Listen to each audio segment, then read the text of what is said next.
अनूपपुर के देखल ware house में बड़ी लापरवाही सामने आई है। यहां खुले आसमान में रखा धान भीग रहा है और अधिकारी लापरवाह बने हुए हैं। हालात ऐसे हो गए हैं कि बारिश के पानी में धान गीले होने और पानी जमा होने पर भी उगने लगी है और वेयर हाउस में रखी करीब 4.5 लाख बोरी धान नागरिक आपूर्ति विभाग की है, जिसकी देखरेख का जिम्मा वेयर हाउस प्रबंधन का है। अभी तक धान का उठाव नहीं होने से प्रबंधन सवालों के घेरे में है।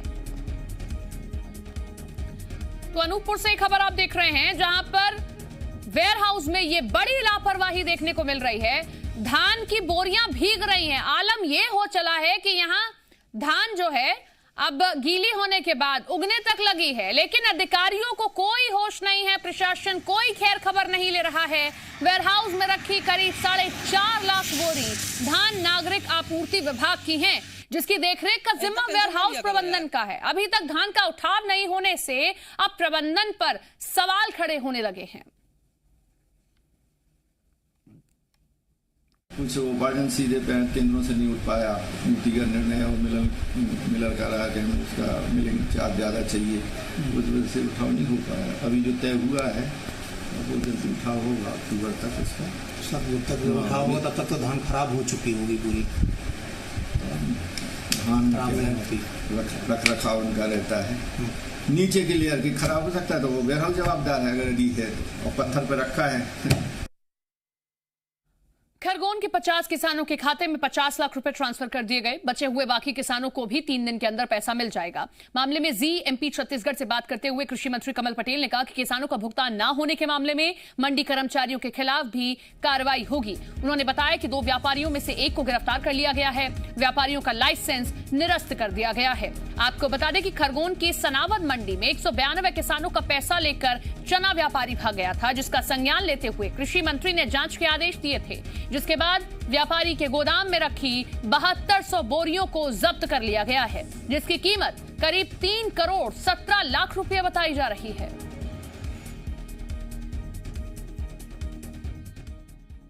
आगे हमारे अधिकारियों की टीम भेज कर जांच कराई और पूरा सील करा के किसानों का, सबसे पहला हमारी जिम्मेदारी है कि किसानों का पेमेंट, जो माल बेचा और जो व्यापारी भाग गया उसका माल से जब्त करके उससे पेमेंट कराएं। तो वो व्यवस्था हमने की। चर्चा करके किसानों को बैंक से अभी कल 5 किसानों को 6 किसानों को 6 लाख का पेमेंट कराया। अभी आज 50 किसानों के खातों में हमने 50 लाख रुपए डलवाए।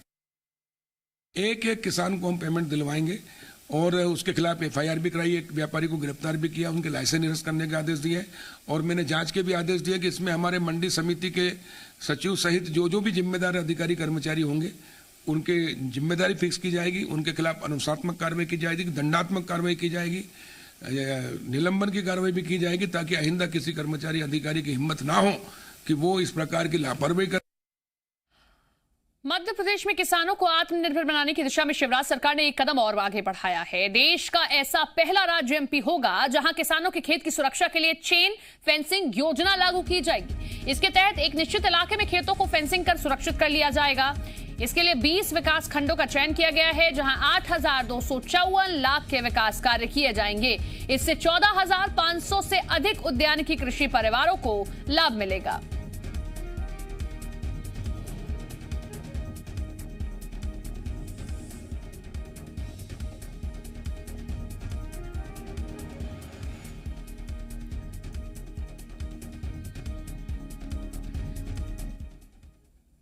सीएम शिवराज सिंह चौहान मंत्रियों से उनके विभागों के कामकाज को लेकर 1-to-1 चर्चा कर रहे हैं। साथ ही कोरोना के बाद के हालात पर भी बातचीत हो रही है।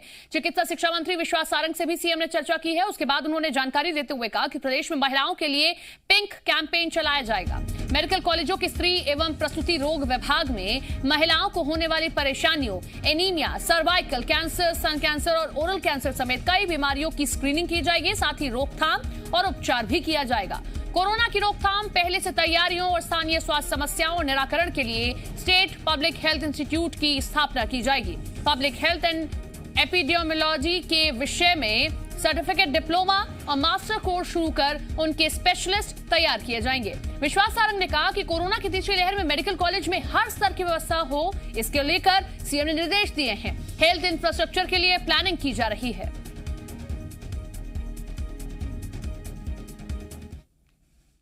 वित्त विभाग विभाग से संबंधित तो सारी बात हमारी हुई है कि भाई कमर्शियल डिपार्टमेंट में आबकारी में, पंजीयन में, जीएसटी में क्या प्रोग्रेस है और कैसे आय बढ़ाई जा सकती है। और भी डिपार्टमेंट जो वित्त विभाग से संबंधित हैं, जो रेवेन्यू कलेक्ट करने वाले विभाग हैं, जिनसे रेवेन्यू प्राप्त होती है, उन सब विभागों के बारे में माननीय मुख्यमंत्री जी से चर्चा हुई है। तो हम चाहते हैं कि जो हमारी जल जीवन मिशन की योजना जो माननीय प्रधानमंत्री नरेंद्र मोदी जी ने घोषणा की थी 15 अगस्त 2019 को 18 कि ये 2024 तक देश के संपूर्ण एक गांव में, एक घर में हम स्वच्छ पेयजल उपलब्ध कराएंगे। उसी क्रम में हमारे माननीय मुख्यमंत्री जी ने ये कहा कि हम मध्य प्रदेश में इस लक्ष्य को 2023 तक पूरा करने का पूरा प्रयास करेंगे। मैंने नए प्रस्ताव माननीय मुख्यमंत्री जी को दिए हैं कि इन क्षेत्र में भी काम करना है ताकि हमारे आदिवासी भाई बहन, अनुसूचित जाति के भाई बहन आत्मनिर्भर बन सकेंगे और उनका जीवन अच्छा हो सकेगा। तो इसके लिए माननीय मुख्यमंत्री जी ने सहमति दी है और आगे हम बहुत अच्छा काम करेंगे। और माननीय मुख्यमंत्री श्री शिवराज सिंह चौहान साहब की अगुवाई में पूरा मध्य प्रदेश बहुत अच्छे से हमारी अनुसूचित जाति जनजाति के भाई बहनों के लिए काम कर रही है सरकार, जैसा कि आप सबको पता है, और अभी भी बहुत अच्छे से हम लोग काम कर रहे हैं।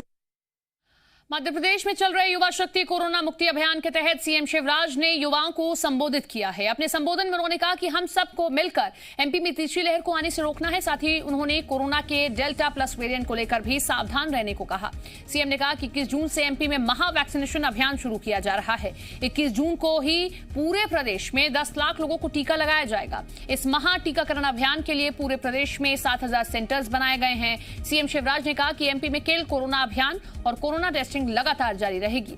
साथ ही साथ सीएम ने युवाओं से कहा कि वो लोगों को कोविड प्रोटोकॉल का पालन करने और टीका लगवाने के लिए जागरूक करें।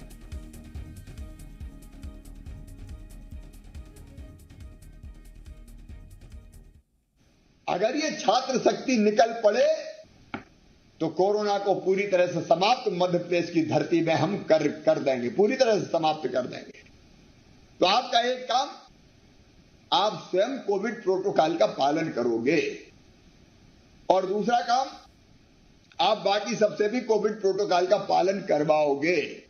और शुरुआत कहां से करना? अपने घर से।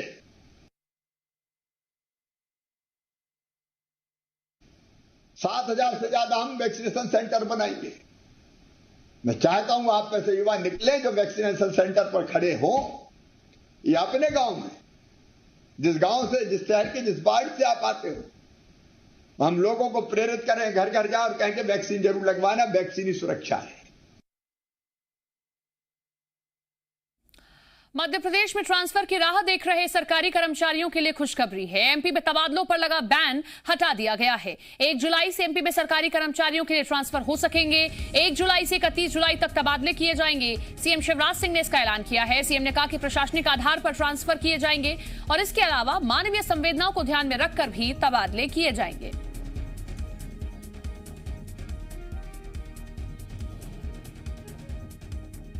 ने तय किया था कि प्रशासनिक और मानवीय आधार पर कुछ स्थानांतरण जरूरी है, लेकिन फिर कोविड का महासंकट आ गया तो वो स्थानांतरण से जो प्रतिबंध हटाया जाना था वो नहीं हटाया गया।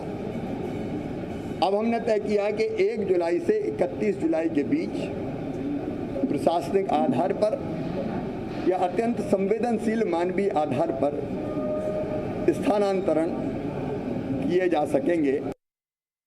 एमपी पुलिस में नौकरी का सपना देख रहे युवाओं के लिए एक अच्छी खबर है। एमपी पुलिस ने बम पर भर्तियां होने वाली हैं। मध्य प्रदेश सरकार पुलिस विभाग में 18,000 रिक्त पदों के लिए जल्द ही भर्ती निकालने वाली है और मुख्यमंत्री शिवराज सिंह चौहान ने पुलिस विभाग में रिक्त पदों पर शीघ्र भर्ती के निर्देश दिए हैं। पुलिस महानिदेशक विवेक जौहरी ने बताया कि प्रदेश में पुलिस जवानों के 18,000 पद रिक्त हैं, जिनकी भर्ती की प्रक्रिया जल्द ही शुरू कर दी जाएगी।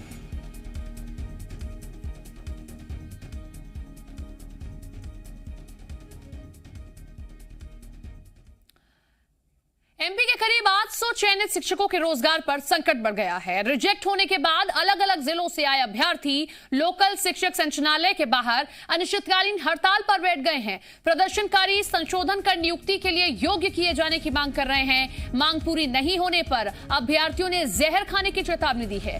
दरअसल 2018 में लोक शिक्षक संचालय ने शिक्षक भर्ती के लिए परीक्षा कराई थी। परीक्षा तक माइक्रोबायोलॉजी, बायोटेक्नोलॉजी, बायोकेमिस्ट्री के छात्रों को पढ़ाने के लिए बताया गया था, लेकिन अब विभाग ने इन सभी को रिजेक्ट कर दिया है।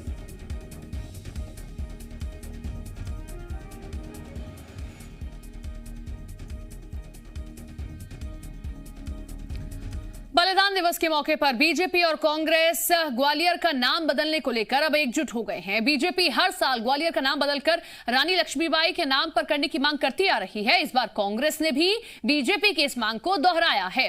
कांग्रेस के प्रदेश सचिव राकेश सिंह यादव ने इसके लिए सीएम शिवराज को पत्र लिखा है। राकेश सिंह की इस मांग का समर्थन भाजपा सांसद केपी यादव ने भी किया है। उनका कहना है कि ग्वालियर शहर का नाम रानी लक्ष्मीबाई के नाम पर हो तो अच्छी बात है, इससे अमर शहीदों को सम्मान मिलेगा।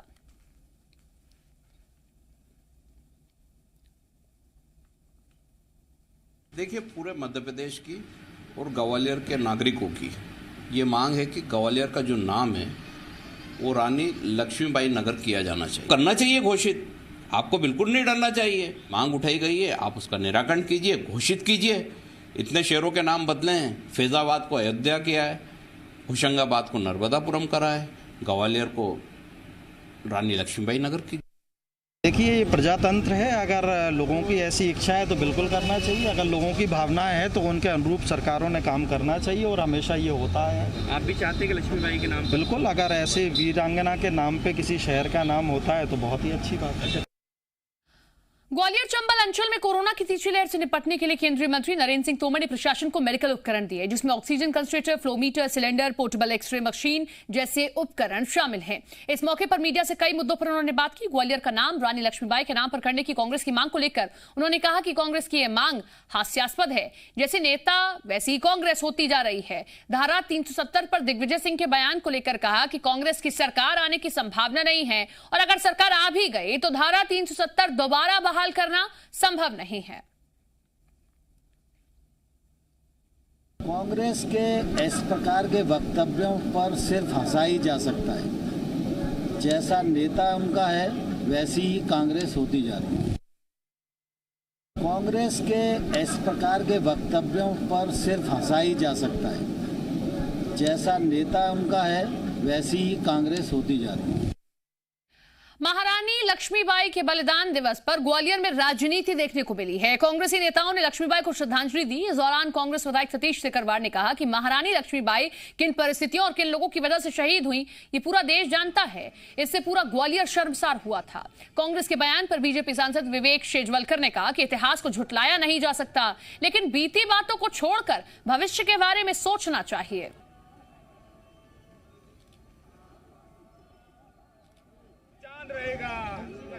हम बीजेपी के लोगों से पूछना चाहते हैं कि इस मेले के जो संयोजक हैं वो जो है हर बार जो है सुभद्रा कुमारी चौहान की पंक्तियां याद दिलाते थे। आज इस बार क्यों रुक गए? हमारा तो ठीक है, हमारा जो प्रोसेसन आता था पूरे शहर में चल के हम लोग आते थे और पूरा प्रोसेसन निकलता था। वो तो हमने कोरोना गाइडलाइन की वजह से इस बार निरस्त किया है, लेकिन इनका क्या कारण है ये इनसे पूछो।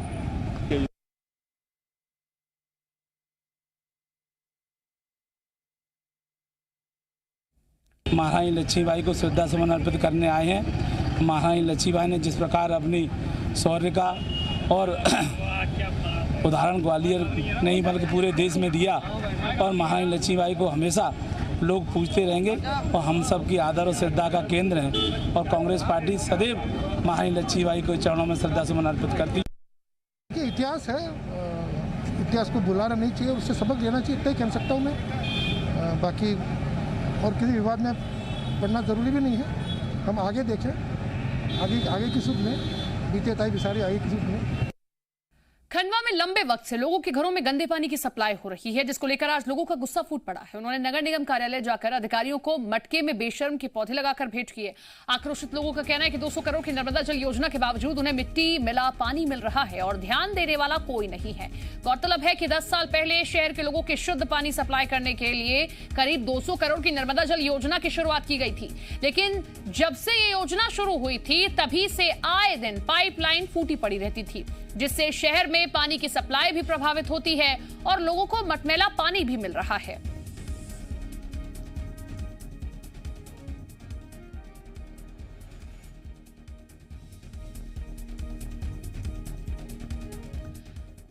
भाइयों, महाराज सुसाइड केस में एफएसएल अधिकारी डॉक्टर मयूरी थनावर के बयान जिला कोर्ट में दर्ज किए गए, जहां आरोपी पक्ष के वकील ने डॉक्टर मयूरी से क्रॉस एग्जामिनेशन किया और एफएसएल अधिकारी से सुसाइड की जगह की जानकारी और सुसाइड नोट कहां रखा था इसे लेकर सवाल किए। आरोपी पक्ष के वकील ने आत्महत्या वाली जगह के बगल वाले कमरे की डीवीआर अभी तक क्यों पेश नहीं की गई है, इसको लेकर भी सवाल किया गया। आपको बता दें कि भैयू महाराज ने 2018 में गोली मारकर सुसाइड कर लिया था, लेकिन पुलिस के जांच के बाद आत्महत्या के लिए दुष्प्रेरित करने का आरोप में सेवादार पलक, विनायक और शरद को गिरफ्तार किया गया था।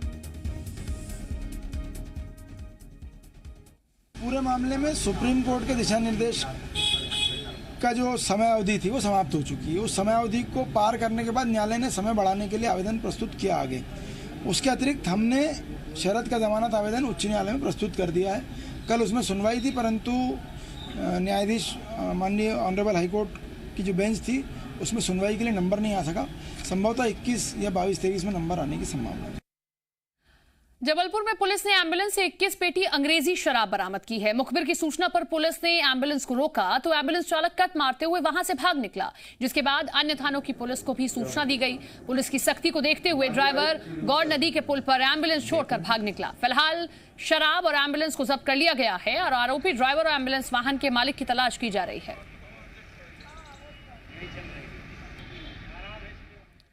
बाबा महाकाल के भक्तों के लिए अच्छी खबर है। 28 जून से भक्त उज्जैन जाकर बाबा महाकाल के दर्शन कर सकेंगे। इसको लेकर 22 जून से ऑनलाइन परमिशन के लिंक खोल दिए जाएंगे। फिलहाल ऑनलाइन रजिस्ट्रेशन कराने वाले भक्तों को ही एंट्री मिलेगी। मंदिर में प्रवेश करते वक्त वैक्सीनेशन सर्टिफिकेट या 24 से 48 घंटे पहले की कोविड रिपोर्ट दिखानी होगी। प्रशासन ने यह भी साफ कर दिया है कि यदि कोई श्रद्धालु किसी और से सर्टिफिकेट पर एंट्री करते मिला तो उसके खिलाफ एफआईआर भी दर्ज की जाएगी।